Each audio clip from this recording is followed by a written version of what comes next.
Assalamualaikum Bu Tri. Waalaikumsalam Bu Dewi. Bagaimana kabarnya Bu Tri hari ini? Alhamdulillah baik. Mohon maaf Bu Tri, mengganggu waktu Bu Tri. Saya ingin melakukan wawancara berkaitan dengan tugas saya sebagai CGP. Silakan Bu Dewi. Ini tentang modul 3.1 yang berkaitan dengan praktek pengambilan keputusan sebagai pemimpin. Baik Bu Dewi, silakan. Mungkin sebaiknya Bu Tri perkenalkan diri dulu ya.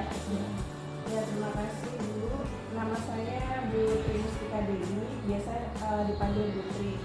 Saya kepala sekolah dari SDP Misbah Subur dan menjadi kepala sekolah sekarang sudah yang sisi 2 Kedua ya. dari tahun 2018. 2018 sesi kedua ya. Iya.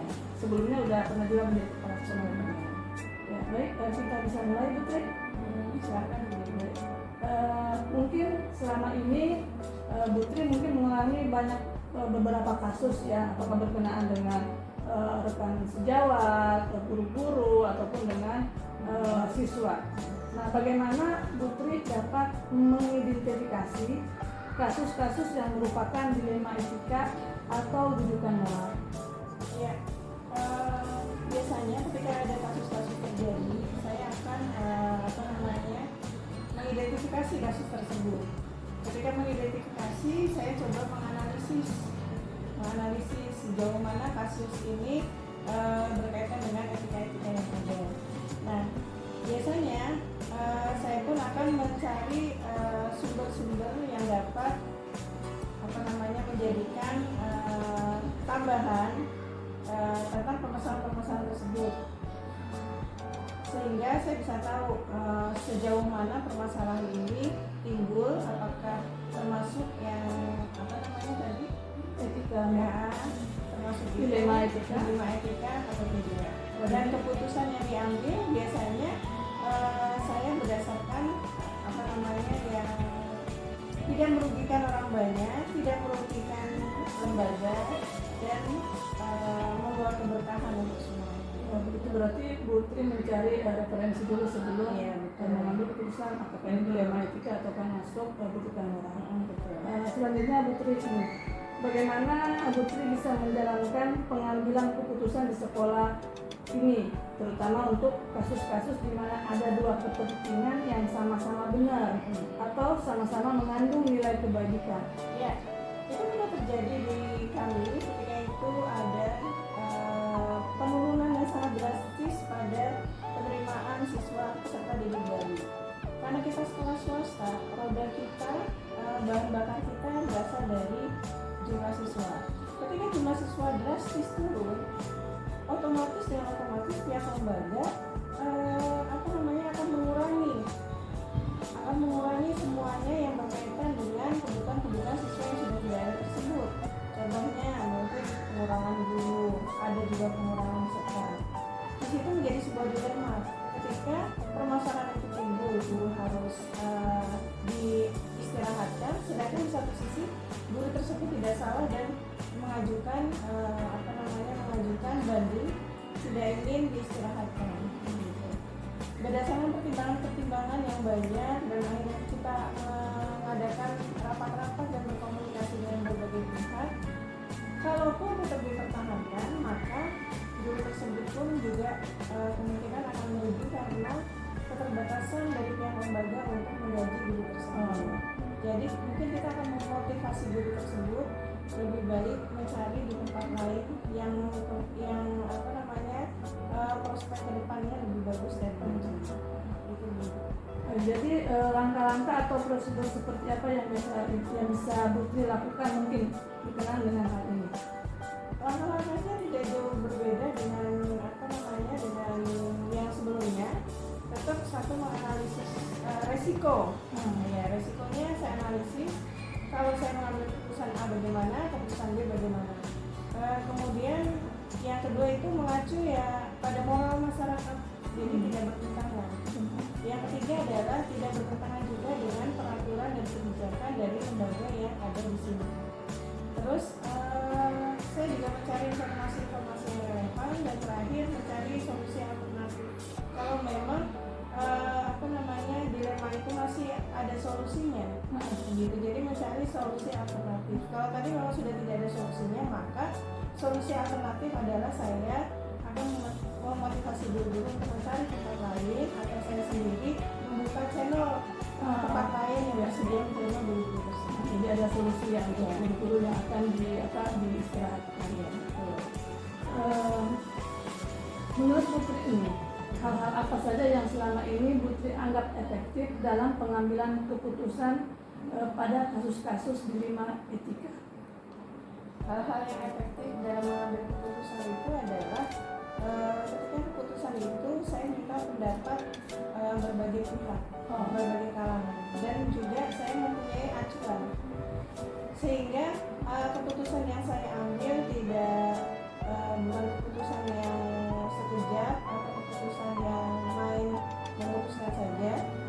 Saya akan mencari tadi sumber-sumber atau informasi-informasi yang dapat menjadikan referensi mencari solusi alternatif. Berarti ada solusi alternatif biar keputusan ini menjadi efektif. Ya, betul. Selanjutnya Putri, apakah ada sebuah tata cara atau jadwal tertentu dalam sebuah penyelesaian kasus dilema etika?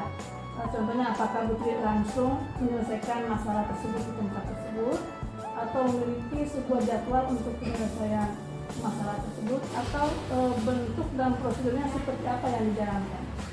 Kalau terkait dengan hal-hal yang bersifat darurat atau bersifat etika yang tidak bisa diterima oleh berbagai pihak atau masyarakat sendiri, norma berkaitan dengan pelanggaran tersebut, maka kasus tersebut harus segera diselesaikan.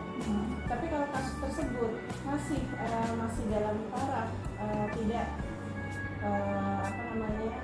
tidak bersangkutan dengan etika, moral, dan yang lain-lain, hanya kedua belah pihak, biasanya kami akan menjadwalkan sehingga kedua belah pihak bisa duduk bersama. Jadi intinya keputusan itu tidak langsung diambil hari itu, tapi disesuaikan dengan tingkat masalah yang tingkat permasalahan yang ada. Adakah seseorang atau faktor-faktor yang selama ini mempermudah atau membantu Putri dalam mengambil keputusan yang berkaitan dengan kasus-kasus dilema etika? Ada. Alhamdulillah kami di sini mempunyai staf manajemen dan guru-guru yang mungkin sudah sudah senior. Ya, ada bagian kurikulum, ada Bu Dewi, ada Bu Nadia, dan yang lain-lain yang mendukung semua permasalahan ketika kami harus mengambil keputusan. Di antara itu kalau terjadi konflik bisa dikatakan pernah, tapi karena kita memang lahir dari latar belakang yang sama dan satu pemikiran, insya Allah itu bisa diatasi, sehingga ketika timbul masalah baru pun kami akan saling bahu-membahu untuk memberikan solusi-solusi yang ada dan memberikan masukan-masukan untuk menangani masalah tersebut. Jadi dalam pengambilan keputusan Putri tetap meminta masukan-masukan dari guru-guru yang mungkin bisa dikatakan lebih berpengalaman ya. Yang terakhir ya Putri, ini dari semua hal yang telah Putri sampaikan, pembelajaran apa yang dapat Putri petik dari pengalaman Putri selama ini dalam mengambil keputusan yang terutama berkaitan dengan dilema etika? Ya, yang tadi namanya dilema itu adalah benturan ya, suatu benturan, ke kanan mungkin salah, ke kiri mungkin salah. Biasanya pertama saya lakukan adalah mungkin saya minta petunjuk sama Allah, itu yang pertama. Yang kedua, saya akan berkonsultasi dengan pihak direktur pendidikan yang berwenang dan orang-orang yang memahami permasalahan tersebut. Ketika berkaitan dengan moral, etika, atau agama, saya mungkin akan mencari teman-teman yang banyak referensi di masalah agama. Yang tentang psikolog, saya akan mencari referensi tentang psikolog. Nah, dari sini yang paling membuat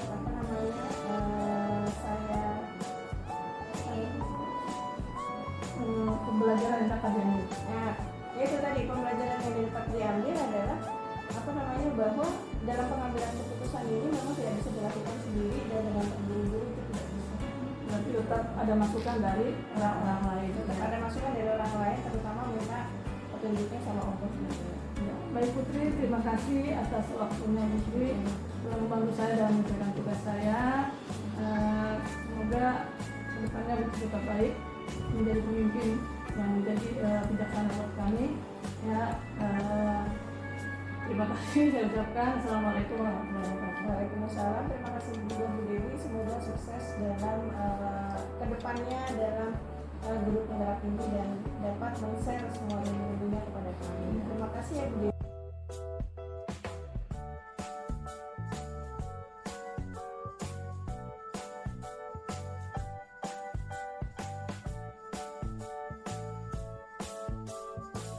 Assalamualaikum Pak Salim. Waalaikumsalam Bu Dewi, apa kabar? Alhamdulillah baik Pak. Gimana kabarnya Pak Salim? Alhamdulillah saya juga baik. Terima kasih Pak, Bapak berkenan meluangkan waktu untuk wawancara tugas saya sebagai calon guru penggerak berkenaan dengan modul 3.1 pengambilan keputusan sebagai seorang pemimpin. Baik.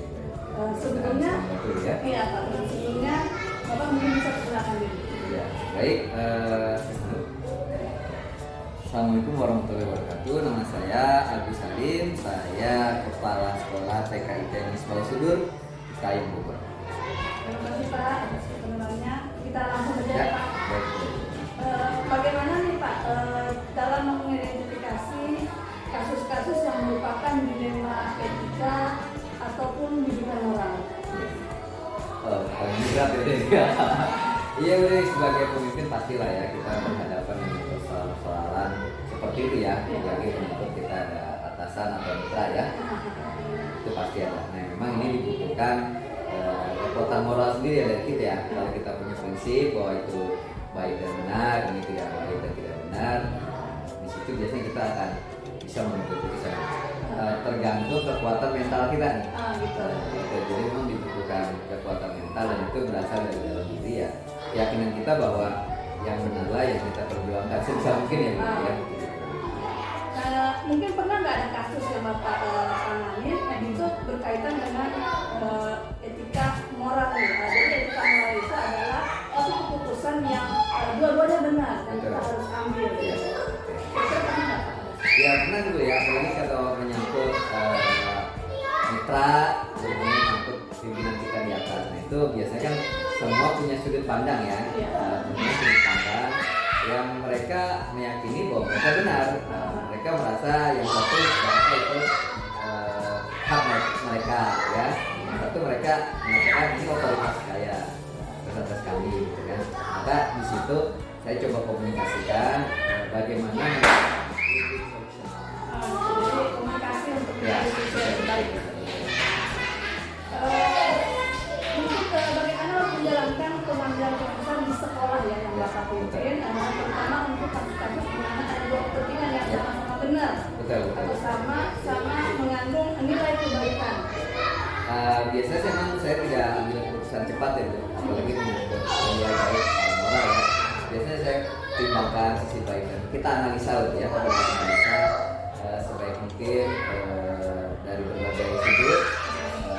Kita juga bermusyawarah dengan bawahan ya, makanya berbagai pihak yang mungkin ya rekan kerja kita punya pengalaman yang sama, baru kita kemudian intinya kita mencari informasi sebanyak mungkin dulu, lalu kita meramunya menjadi keputusan terbaik. Jadi mencari informasi dulu Ya, ya. betul, sebelum keputusan.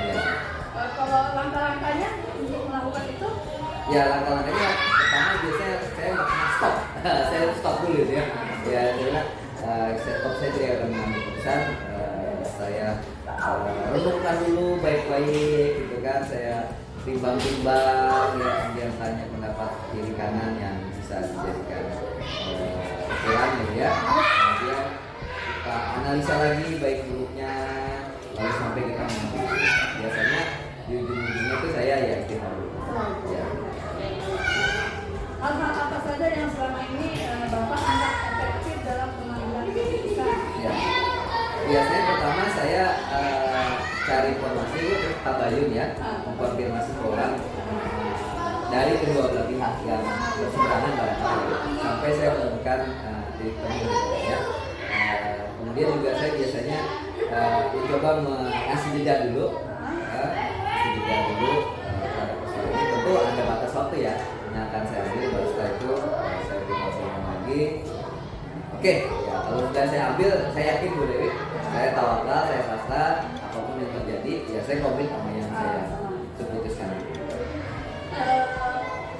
Apakah Bapak saat mengambil keputusan itu yang berkaitan dengan kasus di dunia etika, apakah langsung menyelesaikan di tempat, apakah punya jadwal tertentu dalam menyelesaikan, atau ada cara tertentu untuk menyelesaikannya? Saya termasuk orang yang nunggu dulu deh. Saya nggak langsung memutuskan, apalagi itu persoalan berat. Ya saya tunggu dulu dari saat yang tepat, momen yang tepat, sambil saya bertimbang-timbang. Nanti biasanya saya menemukan waktu yang tepat untuk menyampaikan. Karena apapun pasti Bu ya akan indah pada waktunya. Ya kan, saya meyakini itu. Bahkan mungkin saya agak lebih biarlah waktu yang menyelesaikan ya. Kalau kita sudah mengambil keputusan tapi mungkin tidak menyenangkan dan tidak populer keputusan itu. Gitu. Jadi bisa juga, berarti tidak langsung diselesaikan ya? Ya, kita ada waktu, butuh waktu dulu. butuh waktu ya.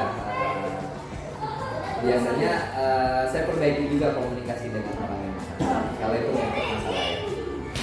Dalam pengambilan keputusan, adakah seseorang atau faktor-faktor lain yang mempermudah atau membantu Bapak dalam mengambil keputusan? Ya, biasanya ada ya. Yang struktural itu biasanya pimpinan kita ya, atasan kita. Terus sebagai second opinion bisa bawahan kita juga nih. Kita menghargai bawahan ya, karena mungkin dia lebih objektif gitu ya. Baru yang informal ya kita sama keluarga ya. Kita bilang keluarga Bu ini ada masalah bisa kasih solusinya. Ya, keluarga kita libatkan ya. Ya, buat menguatkan aja ya. Yang terakhir nih Pak, Ya, dalam semua apa yang tadi Bapak sampaikan, pelajaran apa yang bisa Bapak ambil nih dari pengambilan keputusan sesuai dengan pengalamannya? Ya, kalau pengalaman saya Bu, kita kalau mengambil keputusan itu pertama jangan dulu ya, kemudian kita belajar sebaik mungkin, lalu kita juga mencari informasi dari berbagai pihak. Intinya kita yakin benar bahwa yang kita putuskan itu adalah benar. Dan itu keyakinan dari dalam diri kita Bu ya, karena kita sudah bertimbang-timbang ya. Intinya kita pelajari ya, lalu dianalisa, lalu baru. Terima kasih Pak. Sama-sama Bu Dewi, semoga cukup membantu ya, sukses selalu Bu Dewi ya. Terima kasih Bapak. Lanjut terus ya, Iya. dulu penggerak. Terima kasih Bapak. Sama-sama.